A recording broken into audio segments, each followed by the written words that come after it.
As soon as I saw the Ebony Odogaron set bonus available on the GOG set, I knew longsword meta was about to change. Now, fully transparent heads up, there are so many different combinations of build available in the game now, thanks to RNG talismans and the RNG GOG weapons. So full caveat, I'm sure there's probably some combination that optimizes this build. I have the feeling I'm going to be doing quite a few different builds during the lifespan of Title Update 4, so pay attention for that. But without further ado, here is the Title Update 4 Longsword build. Okay, so here is the build. Now there's a lot of different components and very specific changes that may need making depending on what you have available. I'll go over everything you need to know, including the weapon skills, but I would thoroughly recommend hearing this one through before crafting it for yourself. First, I'll start by covering the armor, as the weapons and talismans are a bit more specific. So starting off with the Lagiacrus helm, maximum might level 2, and we also get 1 point towards the Leviathan's Fury set bonus skill. This will be very important momentarily. This set uses 2 of the new GOG Mazios pieces. Now the chest is great just because it has decent slottage and comes with Adrenaline Rush 2. The other skills aren't too important, but what we're really looking for here is for the GOG set bonus activation, which I'll explain shortly. 1 piece of the Guardian Ebony Odogaron braces. Again, this is 1 point towards the set skill, which is the main reason we're using it. Again, this will all tie together in the next piece. What's very important for this piece is you need to transcend it at the armory. This will increase the slottage to a 3 slot and a 2 slot. Again, it's absolutely needed for the decorations we're going to be putting in here. And yeah, what makes this piece tie together in the build is the GOG waist. Now what's so great about the GOG waist is that not only do we now activate the 2 set bonus for the GOG set, which increases elemental attack when the monster is enraged, but it also contributes 1 point towards the Ebony Odogaron set bonus as well. Now this set is extremely good, it always has been. The reason it hasn't been too meta, purely because it takes away from other pieces and previously having the very poor decoration slottage. But now we pretty much get this in for free, and we only have to sacrifice 1 other piece of armor for the Guardian Ebony set. And with these arms being transcended, to be honest, it's just as good as anything else. But with this piece in the build, we'll now have Burst Boost 1 active. While Burst is active, we're now going to get even more attack bonus, and the duration of the skill effect is increased. And if you don't already know what Burst does, when you land a lot of attacks in a short space of time, which Longsword does, you're just going to have more attack and elemental attack. What's key to note with this is that Burst, as I mentioned, also increases elemental attack. Now, what does the GOG set bonus do? Further increases elemental attack. So we're really getting best of both worlds here. The attack bonus, the elemental attack bonus, good slots, and we're not sacrificing any other pieces of armor. And finally for the legs, the classic longsword piece, the Arc Tempered Ufduna Greaves. Built in, we have Quick Sheath level 3, which means we don't need to sacrifice our level 1 decoration slots elsewhere. And we also get a point in Agitator, which is a great skill to have online. The decoration slots are then also very nice. Now before I go into the charm, I should explain the weapons. So for this build, you're going to have to upgrade your Artian weapons into a GOG Artian weapon. Doing so is going to give us a bunch of reinforcement bonuses, as you can see down here at the bottom. It's just going to further buff our attack, affinity, or sharpness depending on the reinforcements you have. Now, my reinforcement bonuses aren't optimized yet. This is something I will probably cover another time.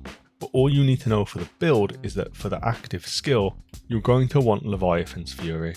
Now, paired with the Lagiacrus helm, this is going to get our Azure Bolt skill online. When Azure Bolt is active, we're going to get a nice chunk of infinity increase, helping get our crit uptime much more consistent, thus increasing damage throughout the hunt. The extra thunder damage build up proc you get isn't anything special. I mean, it is a nice bit of extra damage here and there, but it's not why we're doing it. The element of your weapon doesn't matter at all. You can continue using your Blast Longsword, your Paralysis, Sleep, whatever you want to use. Just try and get the Leviathan's Fury skill. Now, unfortunately, this extra skill you roll on your weapon only applies while it's active. So while I have this Dragon Longsword out, the Lagiacrus set bonus will become active. But as soon as I swap into this other weapon, which currently has Zoshia's set bonus skill active, my Lagiacrus bonus will go away. So in an ideal world, you're going to want to roll Leviathan's Fury on both of your longswords. And to be fair, the only reason this is relevant in the first place is if you're fighting GOG. If you're not fighting GOG, this doesn't matter at all. As long as your main longsword has Leviathan's Fury, you're good to go. And finally, for your talisman. Now for the past few title updates, it's always very awkward to recommend a talisman as it is completely RNG dependent.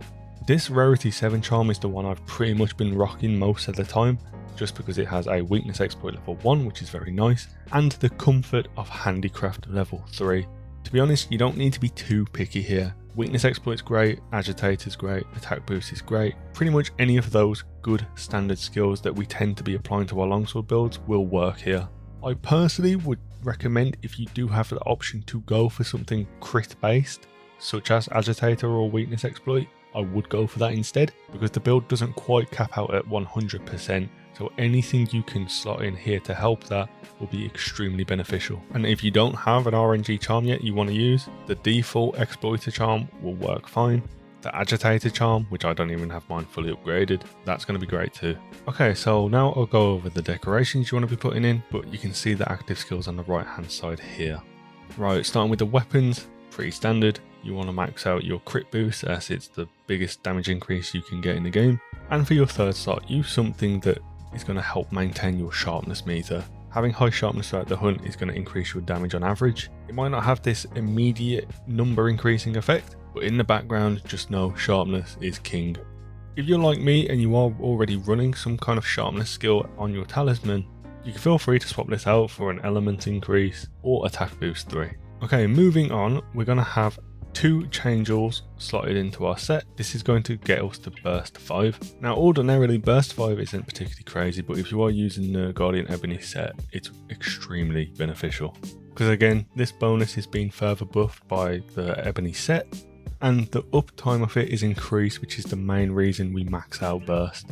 We use this 2 slot to slot in Mighty. It's going to get us to maximum might level 3, which is plus 30% active when our stamina is full. On Longsword, we don't have stamina issues, so it's a pretty consistent 30% crit chance, always active. For the remaining 2 slots, we're going to put in 3 counter jewels. This is going to give us plus 25 attack while active. On Longsword, Counter Strike activates quite often, and you can even proc this through things like your Helmbreaker, or anything else in which you have hyper armor. Or in a worst case scenario, if you just get hit by the monster and knocked back, again, you're going to have this active. It's a very worthwhile skill considering we don't have much else to particularly put into this build. For the remaining 3 slots, I then put in Tenderizer Jewels. This is going to get us to Wex 3, which when we're fully maximizing this, we're going to have plus 25% crit chance. Again, unfortunately, one downside of the build is we don't get to 100% maximize our affinity chance. With the burst skill, elemental damage and raw attack is the primary focus. We can still get pretty high in crit, and it will be somewhat consistent. That's why once again I'd recommend trying to get any form of crit in your charm if you have it available, whether that be through agitator or something else. And finally, for the 1 slot decorations, pretty standard stuff. Divine Blessing is always a priority number 1, just flat reducing 50% damage sometimes is insane. I then put in Medicine Jewels for recovery up. It's going to help with our healing. And the set does have built-in peak performance, so if we can be full HP, it's going to give us a small little bonus. And yeah, much less important, but on my charm I've just currently got 2 Adapt Jewels in. It helps for fights like Gogmazios or Arc-Tempered New Udra. Effectively, we don't need to drink hot and cold drinks, and we don't need to worry about environmental factors doing any damage to us. So yeah, I appreciate there's a lot of different components and moving parts to this build. Now with RNG charms, RNG skills on weapons, RNG upgrades on weapons, transcending older pieces of armor. There's a lot going on here, and I'm sure with that being said, there's going to be a bunch of different other builds. Build variety has never been better in Monster Hunter Wilds, so if anything, I might make follow-up build videos this title update. If you have any questions on this build, or have any recommendations to make it better, please let me know. I did also mess around with making a 4-piece bonus of the Guardian Ebony set for the Burst 2 bonus. And from the build I put together, it was outputting slightly less damage than this. Purely on the basis of, it was running 0 crit chance and focus 100% on attack. But once again, with the amount of different combinations that's available, I'm sure someone's going to find a way to make it work. In any case, I hope you enjoyed this build. Let me know in the comment section down below if you have any recommendations or changes you would make to the build. And is there anything else you'd like to see me cover this title update? Thanks for watching.